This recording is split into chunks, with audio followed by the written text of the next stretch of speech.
Bueno, nos gozamos de que la palabra sigue añadiendo y añadiendo nuevas iglesias. Así que cada día somos más. Esto es un misterio que no lo podemos todavía entender, ¿cómo se llama? La longitud, lo grande que la palabra está logrando en muchas naciones. Vamos directamente al mensaje de esta noche. El tema es la perfección de los santos. La perfección de los santos. Un saludo a todos los bendecidos que me ven por el internet en las naciones. Efesios capítulo 4, por favor. Efesios, libro a los Efesios. En el capítulo 4 vamos a leer del verso 7 en adelante. Cuando lo tengan, podemos decimos aleluya. No. Decimos Abba Padre. Dice el verso 7, pero a cada uno de nosotros fue dada la gracia conforme a la medida del don de Cristo. Oye, ¿qué gracia se nos dio? No es la medida del apóstol Pablo, no es la medida de María, no es la medida de un hombre, sino que a cada uno individual se nos da la gracia conforme a la medida del don de Cristo. Por eso es que cada semilla da fruto por su género. Así que si se te dio esa gracia, la verdad que tú estás bien agraciado, estás bien lleno de gracia. A nosotros, a veces en algunos lugares, las personas que no nos entienden, dicen que nosotros somos creciendo en desgracia. Pero lo hacen porque están sentiditos, están molestos y nos dicen así. Pero es al contrario, nosotros, la gracia que tenemos es a la medida del don de Cristo. Es una buena gracia esa. Así que cuando te pregunten de qué gracia ustedes hablan, dile, yo hablo de la gracia de la medida, la misma medida de Cristo es la que está en mi espíritu. Así que verdaderamente estamos completos, ¿no? Una buena medida de gracia. Y dice, por lo cual dice, subiendo a lo alto llevó cautiva la cautividad y dio dones a los hombres. Fíjate, la cautividad estaba en pie desde Adán hasta que Cristo murió en la cruz del Calvario. Nadie era libre, había cautividad y nadie tenía dones. Lo que habían eran unos llamados que ellos ejercían, pero no dones, porque los dones tuvieron lugar cuando se llevó cautivo la cautividad. Ahora, esos dones no los da la iglesia, no los da un seminario donde tú vas a estudiar. Ahí tú aprendes, pero el don, quien lo da es Cristo personalmente. Él escoge hombres y dio dones a los hombres. Mira cómo dice, y eso de que subió, ¿qué es? Sino que también había descendido primero a las partes más bajas de la tierra. Perdón, en forma de pregunta. Primero a las partes más bajas de la tierra. El que descendió es el mismo que también subió por encima de todos los cielos para llenarlo todo.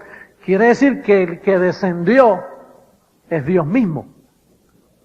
La medida, dice Colosense, que en Cristo habita corporalmente toda la plenitud de la deidad y vosotros estáis completos en Él. Quiere decir que la medida de ese don es un don maravilloso.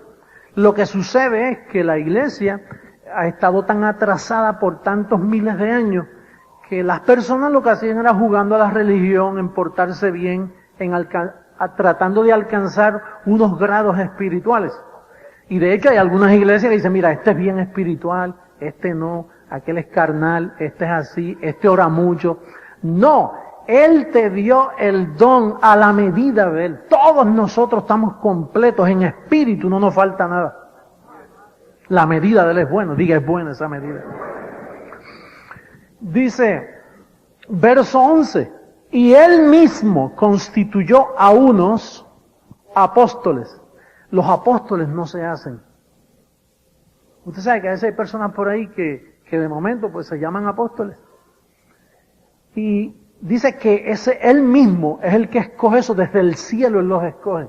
Y los envía a la tierra, los mete en vasos de barro y los constituye y les da unos dones. A veces esos dones están adormecidos, escondiditos, porque esos dones se capacitan cuando usted va a una iglesia de gracia.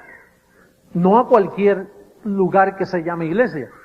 Entonces empieza a activarse una medida que hay en ti. Y toma un tiempito en lo que tú aprendes la palabra y luego no te puedes zafar de ahí. Eso te absorbe, te posee. Tienes la mejor posesión. No sale con nada, porque es el mismo que ya te llamó y te constituyó. De ahí, por eso Pablo dice, estoy preso en estas cadenas. Ahora, aquí hay un detalle que esto se presta, porque ahí dice, él mismo constituyó a unos apóstoles. Está en plural. Por eso es que algunos bendecidos alrededor del mundo, ellos dicen, José Luis no es el único apóstol. Porque como ahí dice apóstoles, no dice apóstol. Ahora nosotros entendemos que para mantener la unidad del Espíritu tiene que ser un solo apóstol, porque si pone apóstoles, entonces los apóstoles van a enseñar diferente y entramos en diversidad. La pregunta está, pastor, entonces ¿cómo explicar eso para decir que es un solo apóstol? Porque él dio 2 apostolados. Por eso es que dice apóstoles. A Pedro lo hizo que apóstol de la circuncisión y a Pablo apóstol de la incircuncisión. Son 2 apostolados. Así que él no podía decir que él constituyó a un apóstol. Él constituyó apóstoles. Ahora fíjense que el apostolado de Pedro era un apostolado de maldad y el apostolado de Pablo un apostolado de bien. Porque el apostolado del apóstol Pedro era una mezcla de la ley de Moisés, que es un pacto con ¿qué? Con defectos. El apostolado de Pedro fue un pacto con defectos. Y fue un pacto pasajero. Vamos a ver lo que dice el apóstol de ese apostolado de Pedro. En Hebreos, volvemos de nuevo a Efesios, marque la página, pero vamos a Hebreos capítulo 8 para que usted vea un detalle de dónde nació el apostolado de Pedro. En el verso 6. Hebreos capítulo 8, verso 6. Dice, ¿lo tienen todos? ¿Sí? Yo quiero que usted me preste mucha atención en este momento porque yo voy a hablar de un apostolado falso y de un apostolado verdadero. Del verdadero evangelio y del falso evangelio, en este caso. Porque estamos hablando de la perfección de los santos y el apostolado de Pedro no perfecciona a los santos, más bien los daña. Entonces usted tiene que entender en qué apostolado usted se va a cobijar. Mira lo que dice el verso 6. Pero ahora tanto mejor ministerio es el suyo, cuanto es mediador de un mejor pacto establecido sobre mejores promesas. Porque si aquel primero hubiera sido sin defecto, diga defectuoso, ciertamente no se hubiera procurado lugar para el segundo. Quiere decir que aquel pacto fue con defectos. Y el apostolado de Pedro es el de la circuncisión, que usted se recuerda que Moisés mandaba a circuncidar a los niños. Al 8º día, cada vez que un niñito nacía, había que circuncidarlo. Y entonces, vamos a ver en Gálatas, antes de Efesios, vamos un repasito pequeño por las visitas y el internet, que me están mirando miles y miles de personas. Mire, me están mirando sacerdotes, me están mirando pastores pentecostales, bautistas, de todo me están mirando. Entonces ahora yo les voy a salvar la vida a ellos. Les voy a salvar la vida porque si ellos descubren lo que vamos a hablar, se salen del apostolado de Pedro y entran al apostolado de Pablo.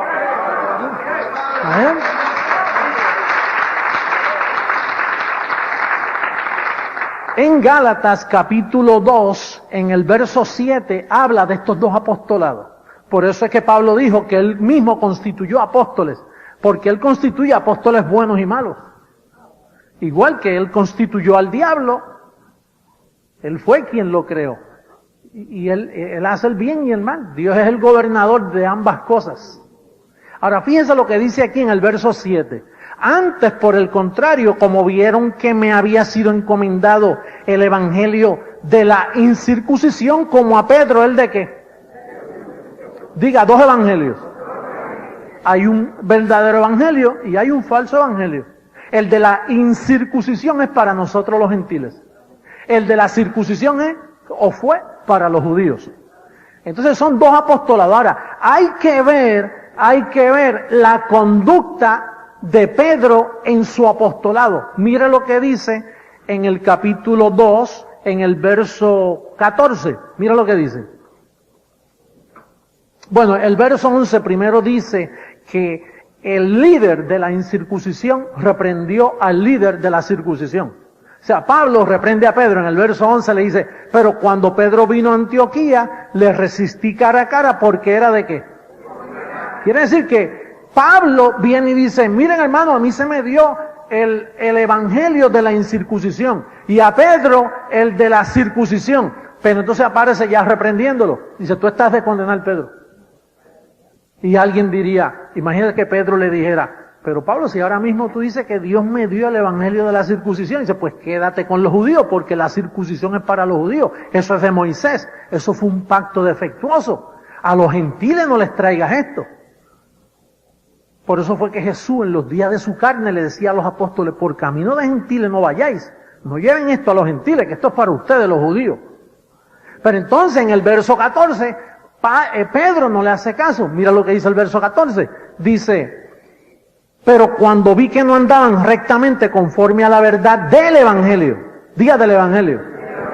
El evangelio es la incircuncisión, que es donde tú estás cobijado ahora mismo. Las garantías de que tú andas en la verdad, que no estás en un ministerio de mentira, de que no estás en un apostolado falso. Es ese. Mira cómo dice, pero cuando vi que no andaban rectamente conforme a la verdad del evangelio, dije a Pedro, delante de todo, si tú siendo judío, vives como los gentiles y no como judíos, ¿por qué obligas a los gentiles a judaizar? ¿Qué hacía Pedro que obligaba a nosotros los gentiles a qué? Pues usted sabe que Pedro estaba mal porque el evangelio de él era de circuncisión para los judíos. El evangelio de Pablo era para nosotros los gentiles. Y entonces, ¿qué pasa? Que cuando Pablo va a Roma, comienza porque estaban los gentiles. Los romanos no eran judíos, eran gentiles. Y entonces, pues Pablo dijo, este es el territorio mío. Pedro, no te metas en Roma. Es territorio mío. El evangelio de la circuncisión, yo quiero llevarlo a Roma. Pero cuando se puso a hablarlo, ahí Pedro entonces maquinó, no conviene que este hombre viva. Entonces la historia, diga la historia. Oye, los que nos están viendo por internet van a entender la historia. La historia dice que Pablo, su deber era ir a donde a los gentiles con el evangelio de la incircuncisión. Pero entonces vino Pedro y los apóstoles buscaron la forma de matarlo. Y entonces, ¿quién fue el primer papa? Pedro. ¿Y qué hizo Pedro? Pablo le dijo, mira, tú estás de condenar, no me traiga la circuncisión a los gentiles. Pero Pedro persistió. Por eso es que Pedro es malo. Pedro fue desobediente. Yo tengo que identificar a Pedro a las naciones, porque si el Papa me está oyendo, mira, yo no sabía eso. Déjame salir del falso evangelio. ¿Ah? Miren, ustedes saben, los sacerdotes, pastores, ministros, pentecostales, bautistas, evangélicos de diferentes denominaciones, adventistas del séptimo día, que son gentiles y se tragaron el anzuelo de Pedro y están en la circuncisión. Mire, Pedro fue malo desde un principio. Dios escogió 11 apóstoles para la circuncisión, para la maldad, porque es un pacto con defecto. Pastor, usted dice eso de Pedro. Mira, no se lo dije a nadie, pero yo se lo voy a decir a la gente del internet. Oye esto. ¿Ustedes se recuerdan que Pedro hacía muchos milagros? ¿Ah? ¿Verdad? Que sacaba demonios y hacía milagros. Pues tú sabes lo que dijo Jesús de esos apóstoles. Dice, en aquel día muchos me dirán en tu nombre, echamos fuera demonios, sacamos, y os diré, nunca os conocí, hacedores de maldad. Hacedores de maldad.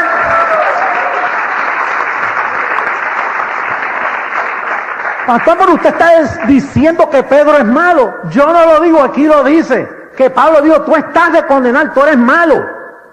No le hagas daño a las naciones, deja eso aquí en Jerusalén. Pedro, mire, Pedro fue malo y yo tengo las evidencias, yo no estoy mintiendo, tú y yo. Mire, cualquier amador de verdad que me esté viendo por el internet, que sea honesto, porque Pablo, cuando tú oyes la verdad y no lo obedeces, Pablo dice, esto le sirven a sus vientres, no aman a Jesucristo. Pero el que ama de verdad a Jesucristo y me está escuchando, dice, mira, si él está diciendo la verdad. Pablo tuvo que reprender a Pedro. Hermano, esto es historia lo que estamos hablando. Esto es histórico. Usted no ve que hasta estos días la iglesia ha sido engañada. Hasta este día la iglesia ha sido engañada. Tú y yo estamos despertando ahora, viendo el daño de Pedro. Usted sabe que hay un detalle de la vida de Jesús en los días de su carne que dice que él no se le halló engaño en su boca. ¿Verdad que sí? O sea, ¿qué significa eso? Que lo que él hablaba era ¿qué? Verdad. Y él dijo, de cierto os digo que de cada palabra ociosa, cada palabra neutro que digan los hombres, darán cuenta en el día delante de los ángeles. En otras palabras, él comparó a aquella gente como los muchachos que se van a las plazas, así lo dice la Biblia, que hablan cosas necias, mira, y hablan boberías y boberías. Dice, pues cada palabra que sale de la boca, así que él se aplicó eso a él, porque él nunca habló una palabra corrompida. Quiere decir que cuando él un día le dijo a Pedro, Pedro, apártate de mí, Satanás.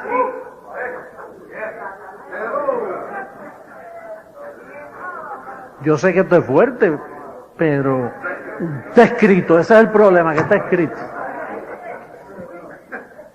Usted no sabe que el papado romano, o sea, la identidad que tomó lugar en Roma a través de Pedro, había maldad en Pedro. O sea, Pedro lo hizo con toda alevosía, con todo propósito de dañar a los gentiles. Bueno, Pedro es el culpable de que a través del ministerio ese de Roma, que salió de Roma, se dañaran las naciones. Mire, la pobreza es culpa de la Iglesia Católica. Mire, los engaños políticos, la corrupción política, todo el daño que está recibiendo este mundo ahora es por culpa de ese falso apostolado. Por eso es que Pablo, en Gálatas 1:18, dice que Pablo fue a ver a Pedro por 15 días. Ahí mismo en Gálatas 1:18, si quiere verlo por causa de las naciones. Muchos de ustedes ya lo saben, pero mira el verso 18 del capítulo 1 a Gálatas. Dice, después pasado 3 años subí a Jerusalén para ver a Pedro y permanecí con él, ¿qué? 15 días. ¿Qué usted cree hacía Pablo con Pedro? Mira, Pedro, te voy a decir, tú andaste con Jesús en los días de su carne, pero después que resucitó se me apareció a mí y me dio un evangelio diferente al que tú predicas para los gentiles. En 15 días se puede hablar mucho, hello. Y entonces después pasan 14 años y ya Pablo no aguantaba más. Pablo dice, tengo que defender mi ministerio. Si este bandido no respeta, yo que estuve 15 días allí se lo advertí. Y con todo eso sigue empeñado en llevar ese falso apostolado a nosotros los gentiles, a la amada, a la que Dios escogió a Pablo para comunicarnos los misterios, y ellos vendiéndonos una misa, vendiéndonos escapularios, vendiéndonos cruces, vendiéndonos rosarios, vendiéndonos historietas de santos y de santas y de cosas. Esto es un engaño de 2000 años y las naciones todavía siguen engañadas. Eso tiene que parar en este milenio.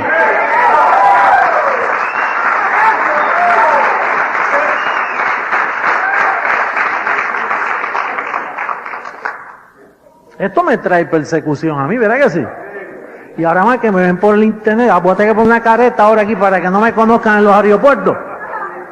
No, es que ellos a mí no me van a poder tocar aunque lo planifiquen.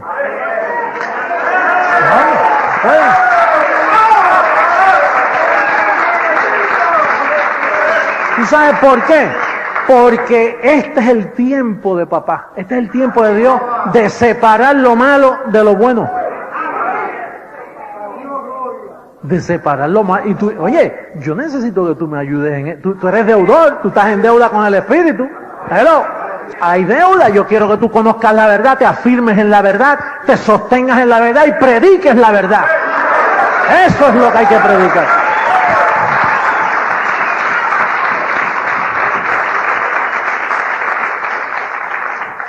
Dos apostolados, dos evangelios. Pastor, pero ¿y los otros 4 evangelios? Esos no son evangelios, esos son historias. Mateo, Marcos, Lucas, Juan. Como dijo Lucas, ya muchos han tratado de poner en orden la historia. Lucas, el libro de Lucas, no es... Usted no está supuesto a decir, busquemos el santo evangelio según San Lucas. No, porque Lucas dice, Lucas mismo, si estuviera vivo, te decía, mira, eso no es ningún evangelio, eso es una historia que yo escribí, de las cosas que yo investigué. Hay 2 evangelios, uno falso y uno verdadero. El verdadero es el del apóstol Pablo y solo se encuentra en 14 libros, de Romanos a Hebreos. Luego están los demás libros que son de la Biblia, pero no son evangelios, son historias, son escrituras, pero el evangelio está de Romanos a Hebreos. Y tú tienes que saber eso, porque esa es la expresión que hizo nuestro bendecido hermano apóstol Pablo, que nos dejó el fundamento escrito, y ya nosotros lo sabemos. Todos estuvimos engañados. ¿Y tú sabes qué? Yo también estuve engañado muchísimos años. Porque Dios escogió a 11 apóstoles de maldad. Pastor, usted está diciendo que los apóstoles eran malos. Todos eran malos. Fíjese si eran malos. Que la Biblia dice que cuando Cristo murió, el apóstol de la incircuncisión Pablo dice, Cristo murió de una vez y quitó el pecado para siempre. ¿Para qué Cristo murió? ¿Para quitar qué? El pecado del medio, ¿verdad? Lo sacó del medio para siempre. Ahora Juan viene y dice, hermanos, si alguno ha pecado, abogado tenemos con el Padre. Entonces, tan pronto Juan dice, si alguno ha pecado, ¿tú sabes lo que está haciendo Juan? Tirando por el piso todo el propósito de Cristo haber muerto en la cruz del Calvario. Porque sí que Juan era más malo que Pedro. Y Santiago dice, hermanos, ya veis que el hombre no es justificado solamente por la fe, sino por las obras también. Y Pablo dice, hermano, concluimos pues que el hombre es justificado por fe sin las obras. Y Santiago dice, no, es por fe pero por obra. No. Entonces Romanos 11:6 hay que borrarlo, que dice que si es por fe ya no es por obra. De otra manera la fe ya no es fe. Y si es por obra ya no es por fe. De otra manera la obra ya no es obra. Así que Santiago era otro bandido más, que era hermano de Jesús también. Cuando él sigue hablando de esos apóstoles, los va a matar a todos. No, es que tengo el llamado de identificarlo. Tengo el llamado de identificarlo.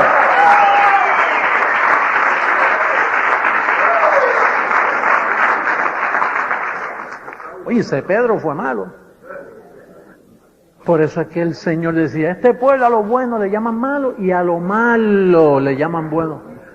No todo lo que brille es oro. Usted ve a esa gente por ahí, tú sabes, con mucha figura y mucha ceremonia y pastores con unas Biblias bien grandes. Y hablan de Jesucristo y dice, el Señor los ama. Jesucristo es el Salvador del mundo. Pero el diablo te anda buscando. Entonces ya... Eso es una forma de hablar bien, pero anulando después todo. Cristo murió por nuestros pecados, pero no los quitó completamente. Todavía se te puede hallar en pecado. Entonces, ¿para qué murió entonces? Dejándote un cuerpo malo, las garantías son 100% que te van a hallar en pecado de nuevo. Entonces, Cristo murió en vano en la cruz del Calvario. Pensamos. ¿Cómo es que te dicen esos hombres que aman tanto al Señor? Lo aman más que nosotros. Andan con sus Biblias así por todos los aeropuertos. Yo la mía la escondo para que no me confundan con ellos. Ellos andan con la Biblia así. Esos son los que dicen, hermano, Dios odia el pecado. Y entonces si te hallan en pecado te quedas cuando Cristo venga. Pero ¿en qué pecado? ¿En qué quedamos? ¿El vino y lo quitó o todavía está en pie? Hay muchas formas de anular lo que uno representa. Hay hombres que te dicen cosas, pero en el fondo... Pablo le llamó a eso huecas sutilezas, apariencias de piedad, Mentes hinchadas. 2 apostolados. Uno bueno, uno malo. Nosotros estamos bajo el bueno, el verdadero, el evangelio de la gracia dado a un solo apóstol, el apóstol Pablo. Eso es así. Todos recibimos.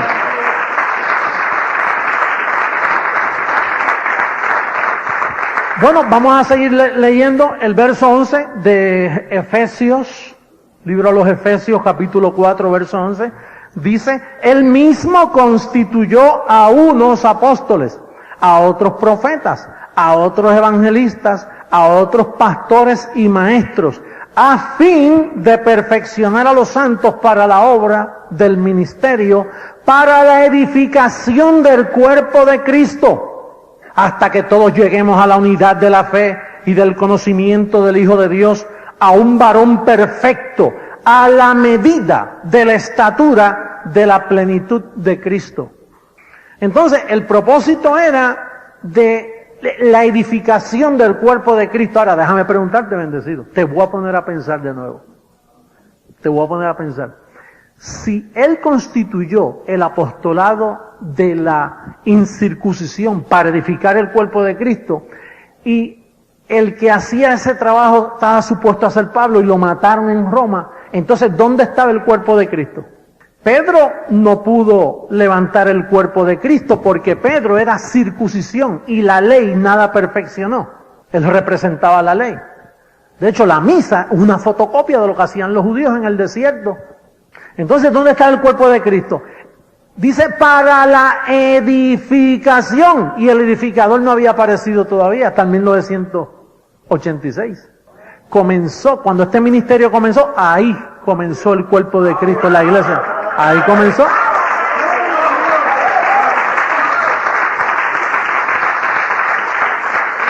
Pastor, pero usted me va a decir a mí que todos esos evangélicos, buena gente, todo ese grupo de iglesia que se ha levantado, que ahí no está el cuerpo de Cristo. Pero con qué, si el cuerpo con lo que se edifica es con los dones, y los dones estaban escondidos. No había, el apostolado de la gracia estaba escondido. Mataron a Pablo y allí cesó. Para él poder edificar el cuerpo de Cristo tenía que traer el edificador. Y el edificador en este caso, ya yo entiendo que soy yo, pero yo estaba enredado también en esa mogolla que yo estaba metido. Yo también estaba enredado en eso. Yo tenía, mire, una iglesia, atienda bien, una iglesia que une a Pablo con los apóstoles. Ustedes tienen memoria que la gente dice, no, a 11 apóstoles. Judas se quitó la vida, quedaron 11. Entonces vino Pablo como el número 12. O sea, él fue el último de los apóstoles. Y entonces los mezclan a los 12. Eso es lo que hacen las llamadas iglesias de hoy. Mezclan a los 12 y entonces cogen el paquetito entero. Cogen circuncisión con incircuncisión. Y lo empaquetan y hacen una iglesia de eso. Eso no levanta el cuerpo de Cristo. Usted no pensaba así, antes yo pensaba así, que Pablo pues llegó con un abortivo ahí, pues lo pusieron ahí con los apóstoles y los mezclaron. No. Pablo dice, yo el primero. Es más, él dijo, yo puse el fundamento. Y los demás apóstoles, esa gente no pusieron nada. Oye Pablo, pero no seas vanidoso, reconoce a Pedro. Pero ¿cómo voy a reconocer a esta gente si eso es circuncisión? Eso es ley mezclada con Cristo. Y la ley nada perfeccionó, fue un pacto con defecto. Entonces el cuerpo de Cristo tenía que edificarse, pero ¿cómo se iba a edificar? Con las herramientas verdaderas. Pastor, entonces los demás grupos cristianos no son cuerpo de Cristo, están desmantelados. Así está ese cuerpo, está sangrando, está por ahí que no saben para dónde van. Unos creen esto, otros creen en aquello, una diversidad tremenda. Ese no es el cuerpo de Cristo. El cuerpo de Cristo es un pueblo que habla una misma cosa, un mismo sentir, un mismo parecer, con un apostolado. ¿Cómo comenzó el evangelio de la incircuncisión? Pues cogieron a Pablo y lo subieron al paraíso. Por eso es que Pablo le dice a Pedro, Pedro, tú estás de condenar, no trates de judaizar a los gentiles. Les revelaba a Pablo, les revelaba. Y entonces Pablo escribía y enviaba esas cartitas. Pero entonces lo mataron en Roma. Pero a él trataron de matarlo antes y no podían, porque Dios lo protegía. Pero llegó un momento donde Dios, en el decreto de Dios, Dios dijo, voy a permitir que Pablo desaparezca y deje el fundamento. Y yo después traigo a otro. A la final trompeta, traigo a otro. Y yo buscaré la forma de dejárselo saber. Pero fíjate que Dios mismo veló todo este evangelio de la incircuncisión. Dios lo mezcló ahí. Está todo ahí mezclado, mira. Y nadie sabía cómo desenredar ese asunto de todos esos libros. Y yo tampoco, nadie. Yo tampoco. La teología americana, los dos idiomas que yo más o menos domino es inglés y español, y yo no he escuchado a nadie dividir, mira, circuncisión de incircuncisión. Yo no he visto a nadie. ¿Y por qué usted lo hizo? Porque hace ese mismo tiempo que Dios un día me llevó al paraíso. Si yo no voy al paraíso y Él me lo comunica, yo no hubiera, este ministerio no existiera. Porque es que yo no iba a entender, eso nadie lo ha entendido. Nadie ha predicado lo que se dice en este ministerio por 2000 años, nadie lo ha dicho. El mismo Jesucristo se me presentó así de frente y comenzó a hablar conmigo y me abría la escritura en Romanos. Me decía, mira, Romanos 6, tú estás muerto al pecado. Romanos 7, estás libre de la ley. Romanos 8, el espíritu de vida en Cristo te libró, José. No es que, él mismo me decía, no es que te va a librar, te libró en tiempo presente de la ley, del pecado y de la muerte. Tú estás salvo para siempre, José Luis. Él mismo me lo decía. Y tan pronto eso sucedió, imagínate qué maravilla que yo estoy metido en un sistema que está mezclado con los dos evangelios, circuncisión e incircuncisión. Y tan pronto yo me levanto al otro día, yo me levanto diciendo, yo estoy salvo para siempre. Yo estoy libre del pecado. Yo soy impecable, no se me puede hallar en pecado. Aunque peque, no se me puede hallar en pecado porque no estoy bajo la ley. La ley te halla en pecado, pero la gracia te cobija y no se te puede hallar en pecado aunque peque. Naturalmente tiene sus consecuencias y hacer lo malo, ¿no? Como hemos dicho y repetido. Pero desde ese día, y yo comencé a hacer dibujitos de las piernitas esas. ¿Dónde están las piernitas? Bueno, están por allá. Las piernitas, la palabra corra. Y empecé a hacer casetitos, yo me encerraba en un cuarto y comenzaba, como yo no tenía audiencia, yo no tenía nadie creía en mí. Pues yo me encerraba en un cuarto y empezaba a hablar como si estuviera hablando con mucha gente. Y me ponía a explicar así, hacía un casetito y le hacía copia y empezaba a enviarlo para un lado, para otro, así. Y los que me oían, que se convencían, decían, oye, eso es verdad. Y ustedes, los que me conocen hace tiempo, se recuerdan que yo grababa un oído enfermo. La iglesia enferma. Yo tenía temas que hacía santos cansados, porque así era que yo estaba cansado. Y yo escribía también y los ponía en casetito y los ponía a correr yo mismo haciendo copia, mira, de una grabadora a otra ahí. Y me compraba otra grabadora y hacía 2, 3, porque no existían las duplicadoras de cassette, no existían para ese tiempo. Y yo pues hacía todos los que podía. Entonces me ganaba 10 personas y los tenía contentos, y a los 5 días me llamaban y me decían, oye José Luis, tú no estarás en un falso evangelio, porque Gálatas dice que si alguien os predica otro evangelio, sea anatema. Y decía, no, en ese es que tú estabas. Yo te estoy tratando de sacar de ese. El verdadero es el de Pablo. Oye, qué lucha fue eso para ganarse unos poquitos. A principio, bien difícil. Hasta que el ángel del Señor se me apareció en Guaynabo y me dice, múdate a Miami. En maletas. No lleves nada. Deja la casa aquí con muebles y todo. Vete a Miami. Porque en Miami tengo un puente para las naciones. Y yo arranqué para acá, para Miami, creyendo a ese llamado, pero no había nada, yo no veía nada. Yo sé que el ángel me dijo, vete a Miami. Y entonces, y tuve 2 años aquí y no encontraba cómo hacerlo. Y bueno, Señor, lo harás tú, pero ¿y cómo? Y entonces las instrucciones, métete a las radios. Comienza con 15 minutos. Y ahí comenzó la revolución.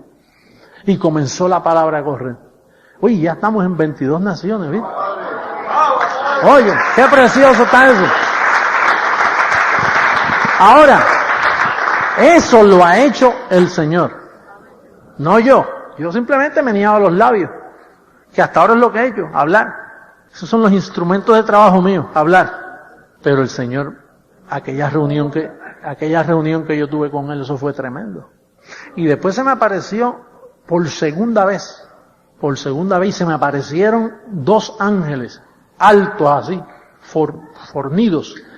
Y me dijeron, ven que el Rey de Reyes y Señor de Señores viene a ungirte para el ministerio, años después. Y entonces yo le pregunté a los ángeles, ¿eso duele? Porque ungirte, y yo, Padre, ¿qué será eso? Y yo no sé por qué yo le pregunté que si eso dolía. Y no me contestaron porque ellos no contestan preguntas necias, tú sabes. Y entonces de momento, el mismo personaje que años atrás me había revelado, Jesucristo mismo, de momento viene hacia mí. No le veo la cara, lo que veo son como unas cosas así de fuego que le tapaban la cara. Y viene y se me acerca así y coge la mano y me dice, te unjo para el ministerio, vete a las naciones. Y no existían ni 30 miembros en la iglesia, te unjo para el ministerio. Y ahí fue que yo vine y me mudé aquí. Y 2 años espera. Dios mío, ¿cómo lo hago? ¿Cómo va a hacer esto? Porque no había patrones, tú no ves que nadie había trabajado como yo lo he hecho, no había patrones, yo no podía aprender de nadie porque el sistema está corrompido. El sistema está leudado. Todas las iglesias están dañadas. Todas. Y si usan a Pedro como enseñanza, no son iglesias, son sinagogas. Porque Pedro es de la circuncisión. No se puede llamar iglesia. Antes yo hablaba de esto y la gente me decía, José Luis, nosotros te conocemos que tú tienes muy buen entusiasmo. Pero ahora puedo hablar porque tengo las cartas. Tengo las evidencias que son todos ustedes y todas las naciones.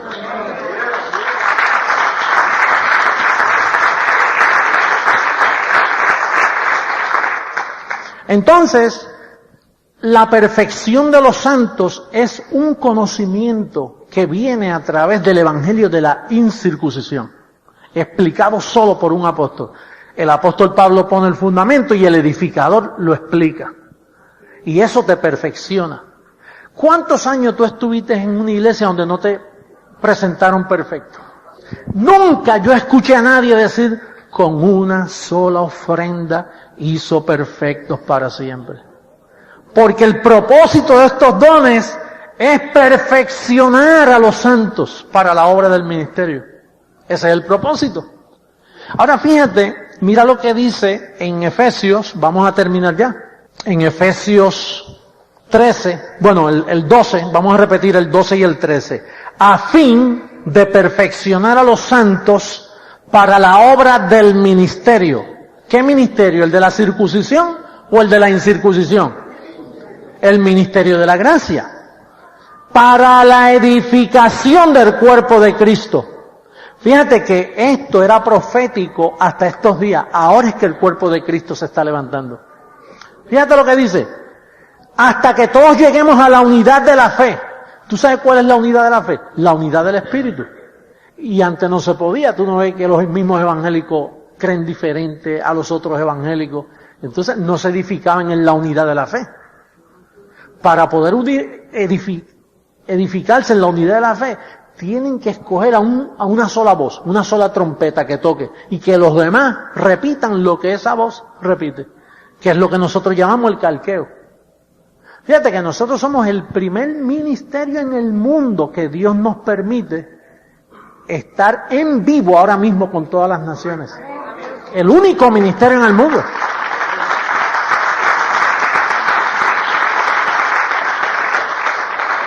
De habla hispana.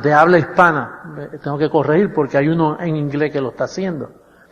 Entonces, en la unidad, en esa unidad de la fe, fíjate lo que dice el verso 13, hasta que todos lleguemos a la unidad de la fe y del conocimiento del Hijo de Dios, a un varón perfecto, a la medida de la estatura de la plenitud de Cristo. Me gusta reconocer cuando hay hombres que me dan pensamiento, y en este caso nuestro bendecido Tony, hace poco me dice, apóstol, ¿y ese conocimiento será lo que nos va a traer la incorrupción del cuerpo? Oye esto, cuando Cristo murió, ¿tú sabes lo que lo levantó él? Que él tenía conocimiento porque él sabía que él vencería la muerte. ¿De dónde él vencía la muerte? Por el conocimiento. Entonces, hay un conocimiento que Cristo, aún muriendo ahí, lo que sucede es que él no lo podía hablar. Pero cuando resucitó, se le apareció a Pablo y se lo dio a Pablo. Y se escribió. Ahora, fíjate lo que va a suceder. Y prepárate para lo que voy a decir ahora. Cuando todo el cuerpo de Cristo que está siendo edificado por esta palabra. A través del calqueo todos tenemos el mismo conocimiento. En Brasil es lo mismo, en todas partes, Centro, Suramérica, todo, y todos los pastores nos escriben. Y mire ese calqueo, qué tremendo está. Ahora mismo Ibi me enseñó una carta de Bolivia donde le decían, Ibi, no negamos al Señor en esta situación. Y así que ya llegó el tema, no negamos al Señor allá. Y en Cuba no negamos al Señor, y en todas partes. Ahora, cuando todos los que están siendo edificados por este evangelio, que es el evangelio de la incircuncisión, este cuerpo corrupto que nosotros tenemos, ese conocimiento es un código que la carne no lo puede soportar, y va a llegar un momento que en un momento dado toda la iglesia va a quedar vestida de incorrupción a través de ese código que es el evangelio de la gracia.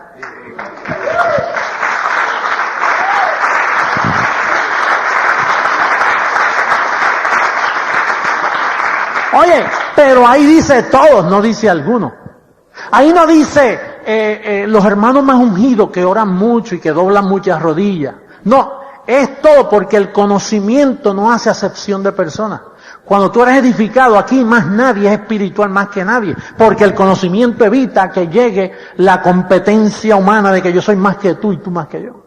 Eso existe en el sistema, ¿lo ves? Que están los hermanitos unidos, los que pasan al frente y oran, o los que vienen el sábado cuando el pastor dice, hermano, el sábado vamos en ayuno y oración, los que puedan venir porque las cosas están malas, Satanás se está quedando con la iglesia, ¿ves? Ese tipo de corrupción, ese tipo de plática corrupta, de conocimiento corrupto, pues allá pues se van algunos y otros tan fríos y otros, ese lenguaje juanino, porque cuando no eres frío ni caliente, eso no es, eso es circuncisión. Eso viene de Moisés. ¿Te recuerdas que Moisés alzaba la mano y ganaba el pueblo? Y se le bajaba la mano y perdía el pueblo de Dios. Y venía otro y le levantaba la mano y empezaba a ganar el pueblo. Allá es competencia. Aquí no es eso. Aquí todos estamos completos y perfectos sin que nos haga falta nada. Aquí la competencia viene del Señor.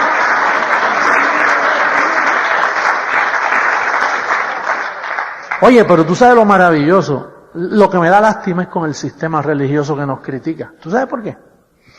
Porque cuando esto se vista de incorrupción, recuerda que tu trabajo en el Señor no es en vano.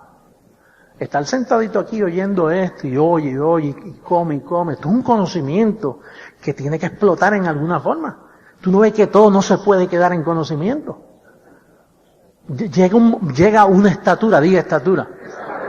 Si hay una estatura, hay una medida. La plenitud de Cristo, cuando todos lleguemos, y entonces en todas partes del mundo donde va a estar ese cuerpo que está siendo edificado, porque todos los que Él tiene van a llegar. En un abrir y cerrar de ojos, no solo tu entendimiento queda alumbrado, pero tu cuerpo va a ser transformado cuando esto corrupto se vista de incorrupción. Entonces, ¿tú sabes lo glorioso que sería vivir aquí en esta tierra con un cuerpo glorificado? ¿Tú tienes memoria cuando Jesucristo que resucitó, que andaba con un cuerpo glorificado? Él estuvo 50 días, bastante tiempito por ahí, lo vieron. Y la gente, habían dos los que iban en camino de Emaús, dice, oye, con razón nos ardía el corazón cuando este hombre iba al lado de nosotros. Porque es ahora y hacemos arderle el corazón a la gente y las mentes cuando hablamos de esto, los entendidos. Quedan, oye, qué precioso, yo me imaginaba que eso era así, qué maravilla. Pero cuando nuestros cuerpos sean revestidos, ¿tú te crees que Dios se va a ir con las manos cruzadas y sacar y que llevar solo por allá para arriba a esconderlo con tanta burla que le han hecho aquí? Él necesita ese cuerpo aquí presente en la ciudad, donde hayan personas vestidas de incorrupción. Donde cuando lo perfecto se llena en todo, cuando llena toda esa plenitud. Es aquí, los negocios son aquí en esta tierra. Aquí comenzó. El salmista lo dijo, la tierra está firmemente y no será conmovida de lugar. Eso que Pedro dijo, que los elementos ardiendo, ese hombre estaba loco, eso es circuncisión. Junto con Juan, que se pasaban hablando de sueño y veían serpientes y truenos y fuegos ardiendo. Pablo no, el de la circuncisión, Pablo dice, Dios no nos ha puesto para ira, sino para alcanzar misericordia. Un pueblo como jamás hubo en la faz de la tierra, como dijo él. Así que yo te estimulo a que tú sigas en este conocimiento, no dejando de congregarnos en la iglesia, siempre unidos, creciendo en el conocimiento y la gracia de nuestro Señor Jesucristo, hasta que todos, vamos a leerlo, mire cómo dice el verso 13, hasta que todos lleguemos a la unidad de la fe y del conocimiento del Hijo de Dios, a un varón perfecto, a la medida de la estatura de la plenitud de Cristo. Es hasta que todos lleguemos. Diga, todos vamos a llegar.